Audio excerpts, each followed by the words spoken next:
On the 29th of May, 1453, as dawn broke over the Bosporus, the city of Constantinople stood at the edge of collapse. For more than 1,000 years, it had been the capital of the Byzantine Empire, the final continuation of Rome. Its emperors ruled from marble palaces. Its churches preserved ancient learning. Its walls had turned back wave after wave of invaders. But by the 15th century, the empire had shrunk to little more than the city itself, isolated and surrounded by the expanding Ottoman state. Constantinople's strength lay in its defenses. The massive Theodosian walls stretched across the landward side of the city in layered stone fortifications reinforced by towers. To the north, the Golden Horn was shielded by a heavy iron chain blocking hostile ships. To the south and east, the Sea of Marmara and the Bosporus formed natural barriers. For centuries, these defenses had made the city nearly impregnable, a fortress linking Europe and Asia. In 1451, Sultan Mehmed II ascended to the Ottoman throne. Only 19 years old, he was determined to capture Constantinople. He understood its strategic importance. The city controlled trade routes between continents and symbolized imperial legitimacy. To conquer it would not only expand his territory, but secure his place in history as a ruler equal to the emperors of old. Mehmed prepared with precision. He built a fortress along the Bosporus to cut off aid from the Black Sea. He gathered an army estimated between 60 and 80,000 men.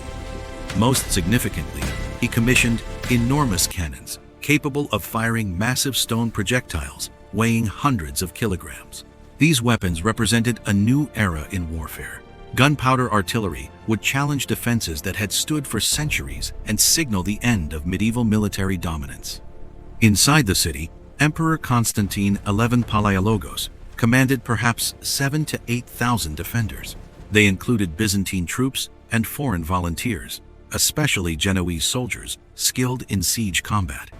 The defenders strengthened walls, stockpiled supplies, and prayed for reinforcements from Western Europe. But political divisions and distance meant assistance never arrived in meaningful numbers. In April 1453, the Ottoman army surrounded Constantinople. Cannons were dragged into position and aimed at the ancient walls. When the bombardment began, the ground trembled. Day after day, artillery fire pounded the stone fortifications. Sections cracked, towers splintered. Each night, under torchlight, defenders worked desperately to repair the damage, rebuilding shattered sections before the next assault began at dawn. The siege extended to the sea. The chain across the Golden Horn prevented a direct naval attack, but Mehmed devised an unexpected solution. Ottoman ships were hauled over land on greased wooden tracks and launched into the harbor from behind the barrier. The city was now encircled completely, its defenders pressed from every side. Weeks passed, supplies dwindled, morale weakened, yet the walls still held, scarred but standing. By late May, Mehmed prepared for a final assault. In the early hours of May 29, Ottoman forces advanced in coordinated waves. Initial attacks exhausted the defenders. Behind them came disciplined infantry and elite Janissary troops. Cannons continued to fire, widening breaches near the Blachernae district. The fighting was fierce and chaotic. Arrows, gunfire, and clashing steel echoed through smoke-filled air. Emperor Constantine XI is believed to have removed his imperial regalia and joined the defense at the front lines. As Ottoman forces broke through a damaged section of wall, resistance began to collapse. Constantine XII was killed in the fighting. With his death, the Byzantine Empire ended. By mid-morning, the city was taken. Mehmed II entered Constantinople later that day. He moved quickly to restore order and declared the city the new capital of the Ottoman Empire. The great cathedral of Hagia Sophia was converted into a mosque, marking a profound transformation in the city's identity and signaling a shift in the cultural center of the region. The fall of Constantinople reshaped the balance of power. The Ottoman Empire emerged as a dominant force in southeastern Europe and the eastern Mediterranean. Trade routes shifted. Political alliances changed. The shock of the city's fall reverberated across Europe.